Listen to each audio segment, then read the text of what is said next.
जर्जर स्कूलों में पढ़ाई करने के लिए छात्र मजबूर हैं। डिसमेंटल के आदेश के बाद भी कोई कार्रवाई नहीं की गई। 2024 में जर्जर स्कूल भवनों को तोड़ने का आदेश दिया गया था।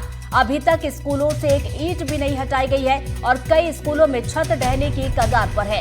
एक कमरे में भी छात्र यहाँ पर पढ़ाई करने के लिए मजबूर हैं और एक कमरे में यहाँ पर पांच कक्षाएं लगती हैं। बारिश के मौसम में सीलन और बदबू से छात्र परेशान हैं और शिक्षा के लिए छात्र यहाँ पर संघर्ष कर रहे हैं।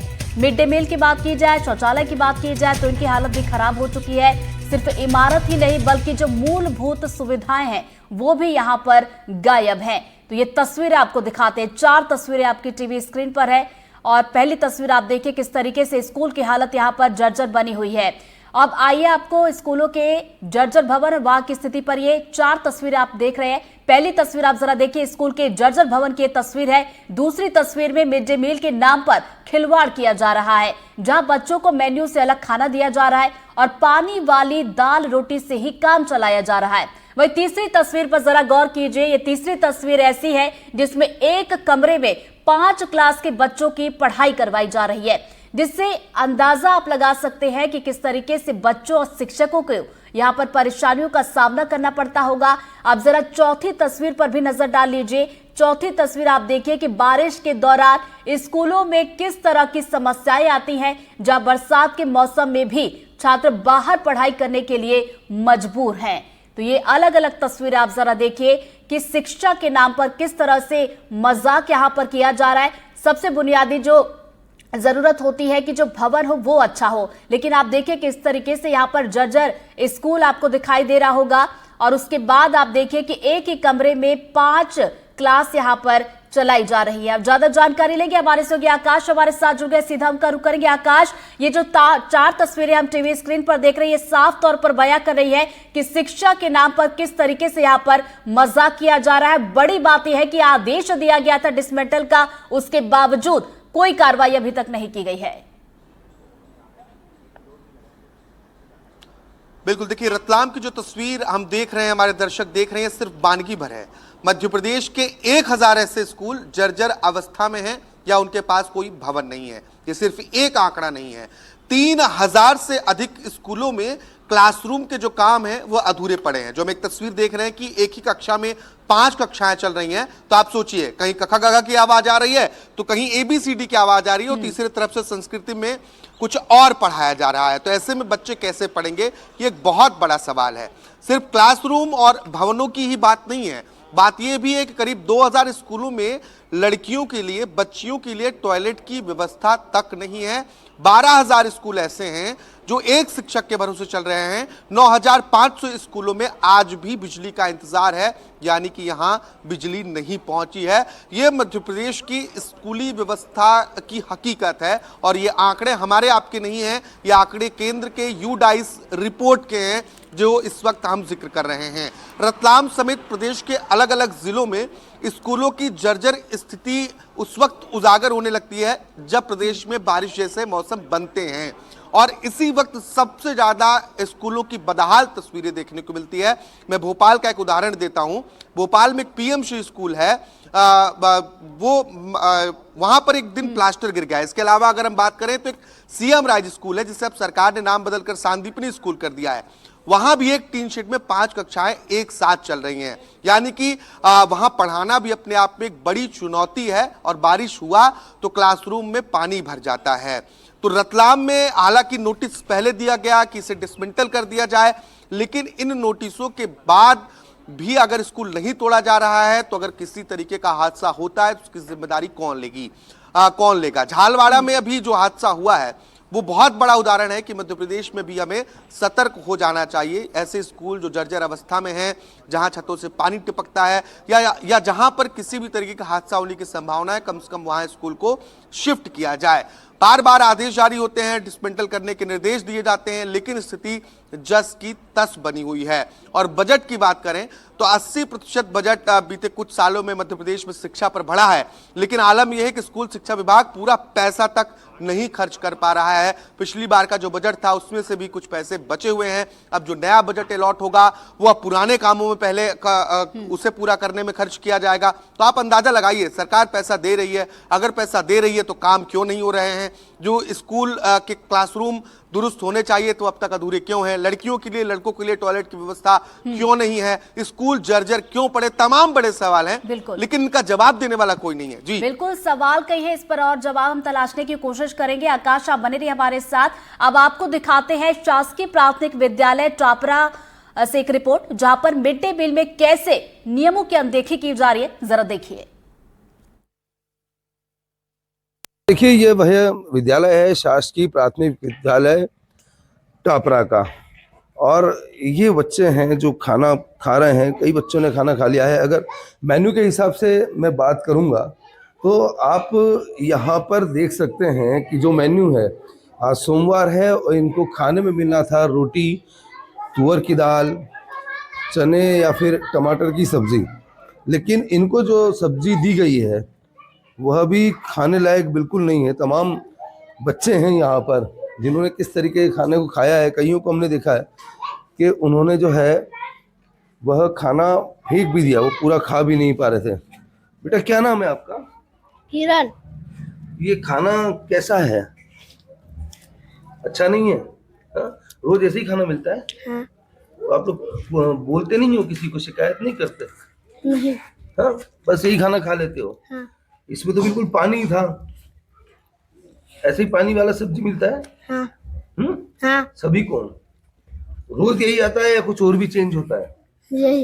यही रोज रहता है? रोज यही बन के आता है? पराठे, हलवा या दूसरी कोई चीजें नहीं आती? नहीं।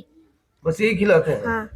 देखिए, छोटे छोटे बच्चे हैं, किस तरीके से ये यहाँ पर खाना खाते हैं। हम आए तो देखिए तमाम बच्चे जो हैं वो बिल्कुल देख रहे हैं हमें कि कैसे हम लोग जो है यहाँ आए हैं।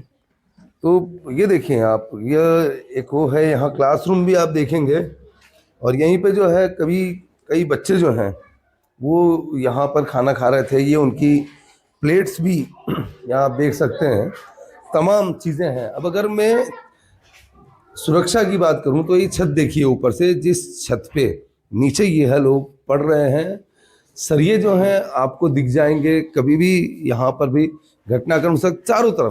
चारों तरफ जो है वह इसी तरह का हाल है। ऊपर जो है सब कुछ बेहाल है। और अगर ऐसे ही मैं अन्य कमरे की बात करूँगा तो यहाँ पर भी आप देखें कि सब जगह ऐसा ही है। पानी जो है वह दीवारों को छू रहा है, और जो लोहे के जो सरिये हैं, जो सीमेंटेड है, वह सब आती भी आपको नीचे गिरती हुई बाहर दिखेगी। ये पूरा जो है जर्जर हालत में। अब बात सालरा पाड़ा की करते हैं, जहां पर शासकीय प्राथमिक विद्यालय में जर्जर भवन में शिक्षा लेने के लिए बच्चे मजबूर हो चुके हैं। यह बाजना ब्लॉक का सालरा पाड़ा स्कूल है। यहाँ पर भी कक्षा 1 से लेकर के 5वीं तक के बच्चे पढ़ाई कर रहे हैं। टीचर जो हैं यहाँ पर एक हैं, बच्चों को पढ़ा रहे हैं, लेकिन बच्चे पढ़ रहे हैं तो एक शेड के नीचे। इस शेड के नीचे पढ़ने का भी एक बड़ा कारण है, और वो यह है कि यह जो है यह शासकीय प्राथमिक विद्यालय है। यह मैं आपको लगातार आदिवासी अंचल में शिक्षा की बदहाली और डिसमेंटल स्कूल के अंदर, जर्जर हो चुके स्कूलों के अंदर बच्चे कैसे पढ़ेंगे वो हालत दिखा रहा हूँ। ये देखें आप, ये एक तस्वीर है, और इसी के कारण जो है तमाम बच्चे यहाँ पर बाहर शेड में पढ़ने के लिए बैठे हुए हैं। अंदर जो क्लासरूम है, अगर मैं आपको क्लासरूम की बात बताऊंगा तो आप देखें कि क्लासरूम की जो स्थिति है, यह क्लासरूम है जो आप देख सकते हैं। छत पूरी तरह से जो है वह नीचे की ओर लटकी है, सरिये दिख रहे हैं, पानी टपक रहा है, इस तरह के हालात हैं। नीचे अगर दिखाऊंगा तो नीचे पूरा जो है वह पानी जो है वह यहाँ पर आप देख सकते हैं। लेकिन उससे भी ज़्यादा जो हैरान करने वाली तस्वीरें हैं वह है बच्चों को पढ़ाने वाली किताबें दीवारों पर टंगी हैं। साथ में ऊपर भीमराव अंबेडकर की तस्वीर आप यहाँ देख सकते हैं।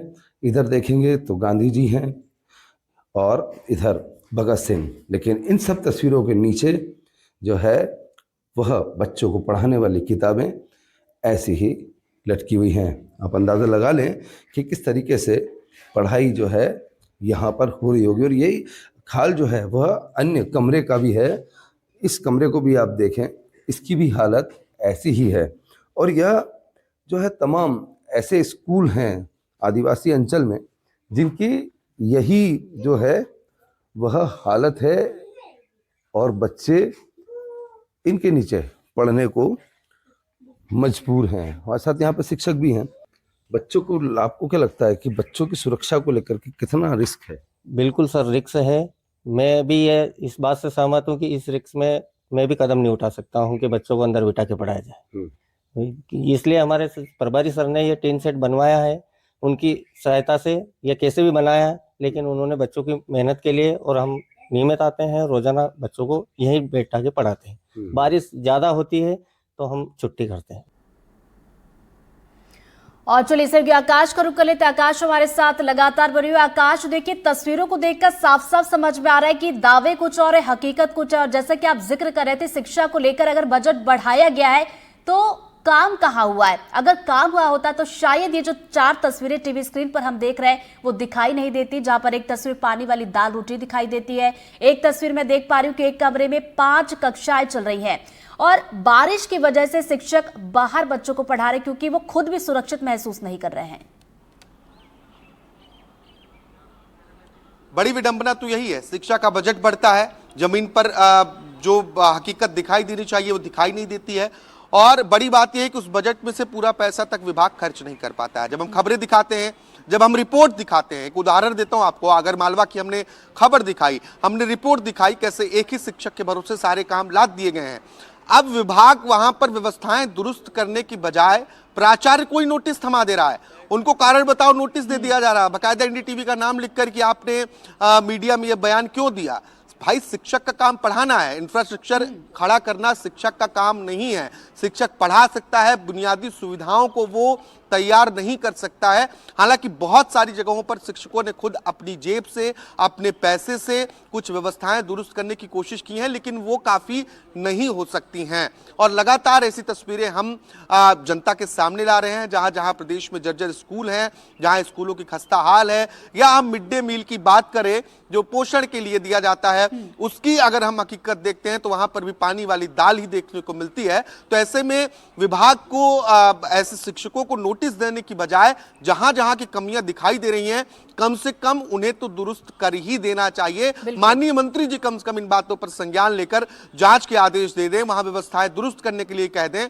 लेकिन जब हम उनसे बात करते हैं तो वो भी कहते हैं कि लंबी प्रक्रिया है, लंबी प्रक्रिया आखिर कब तक चलती है, बच्चे कब तक खतरे में पड़ते रहेंगे, कब बड़ा हादसा हो जाए इसकी कोई गारंटी नहीं है। क्या किसी बड़े हादसे का इंतजार किया जा रहा है क्या? अलग अलग स्कूलों में अगर ऐसी तस्वीरें हम देख रहे हैं तो सवाल ये उठेगा। और राजस्थान का अभी का हादसा एक सबक लेने की बात है कि एमपी में भी स्कूल शिक्षा विभाग को सबक ले लेना चाहिए, क्योंकि ये गिनती के 2-4 स्कूल नहीं है, इनकी संख्या हजारों में है। और ये स्कूल अगर इतने जर्जर हैं तो आप सोचिए कि हर शिक्षक और हर छात्र हर दिन खतरे के नीचे बैठकर पढ़ रहा है।